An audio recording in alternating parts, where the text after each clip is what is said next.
up, guys? Welcome back to the channel. Welcome back to another episode of CA Buildz. If you guys are new here, tap that subscribe button. Don't forget to turn on your post notifications. Today we're gonna do a full price breakdown on our 2017 Tesla Model S. I was not planning to do this video, but a whole bunch of you guys requested it, so here it is.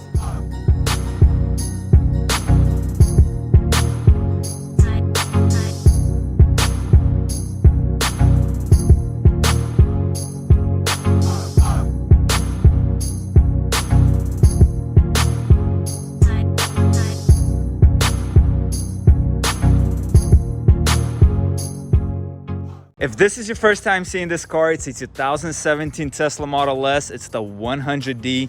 We purchased it off of COPART Wreck that had a whole bunch of rear end damage. So the quarter panel was smashed, the rear tub was smashed. We replaced the trunk lid, the bumper, tail lights. We did a whole bunch of work to it. And today I'll be doing the full price breakdown, what I paid for it off the auction, what all the parts cost me, what all the work cost me, and honestly, was it worth rebuilding this thing? So let's get to it. So I'm going to start off with what these Teslas cost on the market right now, clean title and perfect condition. And they are about 65 to 75,000 plus or minus around there. And this car I purchased off of COPART, wrecked obviously, for $33,500. After all the COPART fees and everything, it came out to $35,038. And it was here local, so it was only 60 bucks to bring it home. So the car came home for $35,100.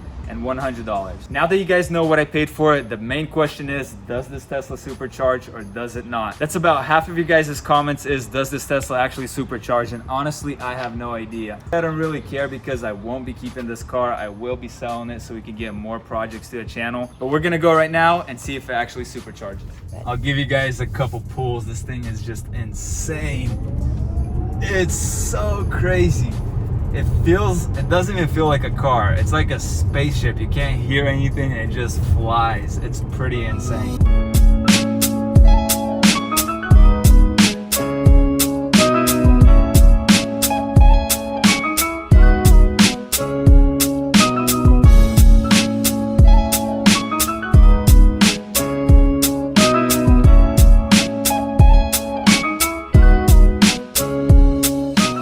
We made it to the supercharger, and now it's the moment of truth. We got the supercharger right here, and now let's see this thing. I don't even know how to. Okay, it's blue. I'm not sure what blue means. Ready to charge. It's right there. You guys can't really see. Okay, it's ready to charge. Let's see. Okay, I'm not sure if it's charging or not. So I'm not sure if it's doing anything or not. I'm not sure if I'm supposed to press something, schedule departure, charge current. So I don't know if it's supercharging or not. I don't know what it's supposed to be doing. And so I messed with the supercharger a little bit, and just as I thought, it doesn't work. So the Tesla's officially blacklisted. It honestly kind of sucks, but it is what it is. And it's not that big of a problem because we're not keeping the car and we can charge it at home for now. But honestly, if I really wanted to, there is a way to actually make a supercharge. I'm not gonna get into too much details about that, but there's always a way. Now I'm gonna go over what all the parts cost, what all the labor cost, and what this car actually cost me altogether. Surprisingly, all the parts for a Tesla is super cheap compared to the other cars, and it is already getting dark.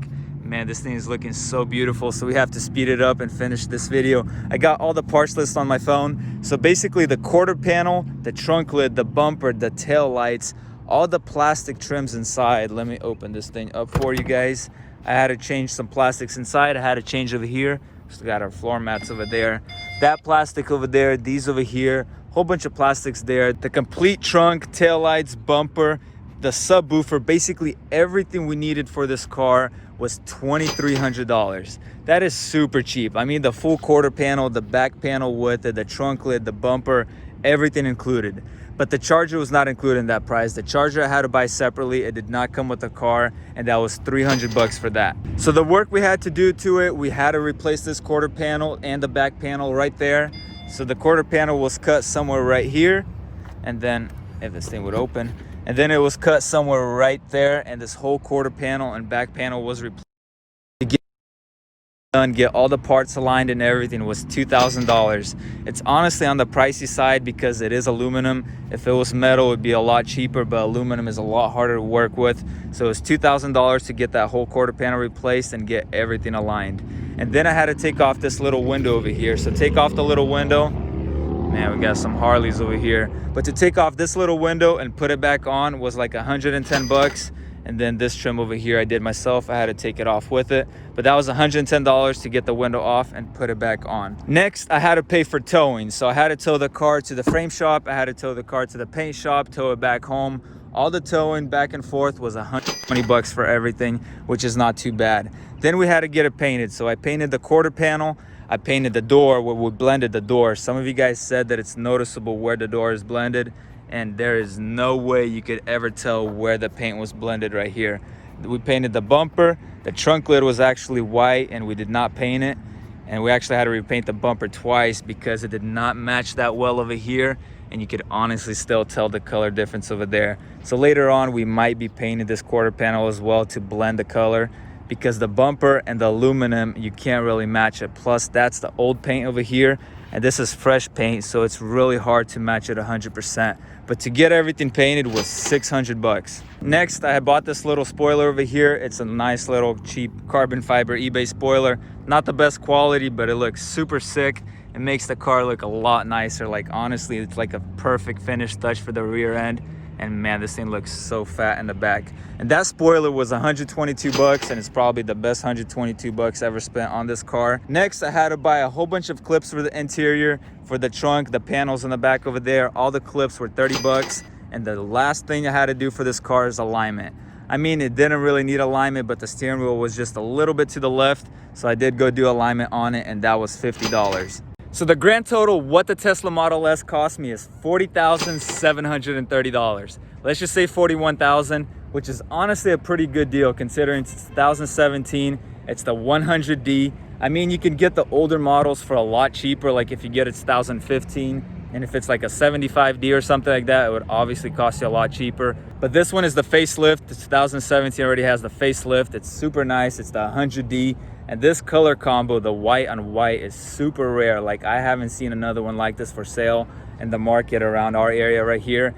And the clean titles around our area are around 65 to 75,000. So ours is about $25 to $35,000 cheaper, which is honestly pretty good. Look at that sunset. This thing looks so beautiful, man. This white just sparkles and it's so nice. All around, this Tesla is just beautiful. It turned out really nice. I mean, you will never tell that it was wrecked over here. This quarter panel was just smashed before, and take a look at this thing right now. It looks so clean. But that will be a wrap for today's video. Let me know in the comments down below. Do you guys think I got a good deal? Or do you guys think I actually overpaid for this Tesla? But thank you guys for watching. Thank you guys for all the love and support. If you guys are new here, hit the subscribe button. I'll catch you guys in the next video. Peace.